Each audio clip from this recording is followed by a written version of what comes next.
महात्मा ज्योतिबा फुले का जीवन परिचय। महात्मा ज्योतिबा फुले भारत के महान व्यक्तित्व में से एक हैं। ये एक समाज सुधारक, लेखक, दार्शनिक, विचारक, क्रांतिकारी के साथ अनन्य प्रतिभाओं के धनी थे। जन्म व प्रारंभिक जीवन।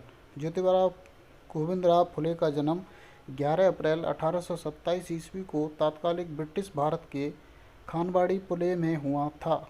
इनकी माता का नाम चिमनाबाई और पिता का नाम गोविंदराव था।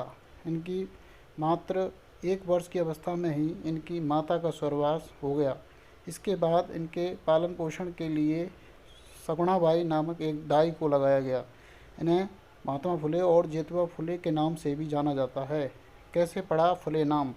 इनका परिवार कई पीढ़ी पहले सतारा से आकर यहाँ बसा था। यहाँ आकर इन्होंने फूलों का काम शुरू किया और उससे गजरा, माला इत्यादि बनाने का काम शुरू किया, इसलिए ये फुले के नाम से जाने गए। ज्योतिबा की शिक्षा। उन्होंने प्रारंभ में मराठी भाषा में शिक्षा प्राप्त की, परंतु बाद में जाति भेद के कारण बीच में ही इनकी पढ़ाई छूट गई। बाद में 21 वर्ष की अवस्था में इन्होंने अंग्रेजी भाषा में मात्र 7वीं कक्षा की पढ़ाई पूरी की। वैवाहिक जीवन। इनका विवाह सन 1840 ईस्वी में सावित्रीबाई फुले से हुआ। ये बाद में स्वयं एक प्रसिद्ध स्वयंसेवी महिला के रूप में सामने आईं। स्त्री शिक्षा और दलितों को शिक्षा का अधिकार दिलाने के अपने उद्देश्य में दोनों पति पत्नी ने साथ मिलकर कार्य किया। स्कूल की स्थापना। शिक्षा के क्षेत्र में औपचारिक रूप से कुछ करने के उद्देश्य से इन्होंने सन 1848 ईस्वी में एक स्कूल खोला। स्त्री शिक्षा और उनकी दशा सुधारने के क्षेत्र में यह पहला कदम था, परंतु इसके बाद एक और समस्या आई कि लड़कियों को पढ़ाने के लिए कोई शिक्षिका नहीं मिली। तब इन्होंने दिन रात एक करके स्वयं यह कार्य किया और पत्नी सावित्रीबाई फुले को इस काबिल बनाया। उनके इस कार्य में कुछ उच्च वर्ग के पितृसत्तात्मक विचारधारावादियों ने उनके कार्य में बाधा डालने की कोशिश की, परंतु ज्योतिबा नहीं रुके और उनके पिता पर दबाव डालकर इन्हें पत्नी सहित घर से निकलवा दिया। इससे कुछ समय के लिए उनके कार्य व जीवन में बाधा जरूर आई, परंतु शीघ्र ही वे अपने उद्देश्य की ओर अग्रसर हो गए। सामाजिक कार्य। इन्होंने दलितों व महिलाओं के उत्थान के लिए अनेक कार्य किए।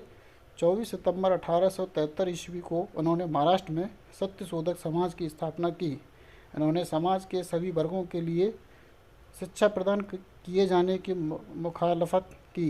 ये भारतीय समाज में प्रचलित जाति व्यवस्था के घोर विरोधी थे। इन्होंने समाज के जाति आधारित विभाजन का सदैव विरोध किया।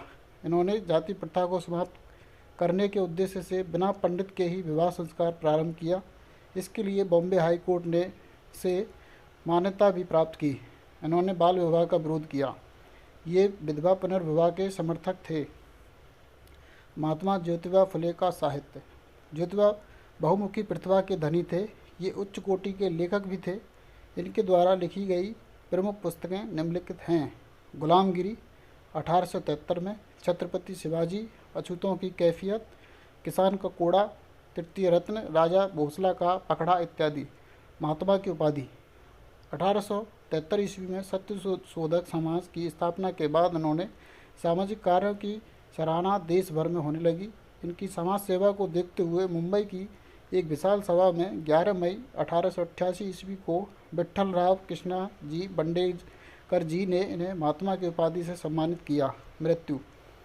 इनकी मृत्यु 28 नवंबर 1890 ईस्वी को 63 वर्ष की अवस्था में पुणे, महाराष्ट्र में हो गई। महात्मा ज्योतिबा फुले, रोहिलखंड विश्वविद्यालय, बरेली, उत्तर प्रदेश। सन 1975 में ज्योतिबा फुले के नाम पर बरेली में इस विश्वविद्यालय की स्थापना की गई। रोहिलखंड क्षेत्र में शिक्षा के गिरते स्तर को ध्यान में रखते हुए यहाँ पर एक विश्वविद्यालय की आवश्यकता महसूस हुई। इस विश्वविद्यालय की स्थापना से पूर्व यह क्षेत्र आगरा विश्वविद्यालय के अंतर्गत आता था। वर्तमान में इस विश्वविद्यालय में कुल 21 शैक्षणिक विभाग हैं। वर्तमान में विश्वविद्यालय से 17 गवर्नमेंट कॉलेज, 29 सरकारी सहायता प्राप्त कॉलेज, 108 स्ववित्त पोषित कॉलेज संबंध हैं। वर्तमान में विश्वविद्यालय द्वारा 15 स्नातक, 36 परास्नातक, 9 diploma, 20 post graduate diploma, 2 MPhil और 34 डॉक्टरेट के कोर्स कराए जा रहे हैं।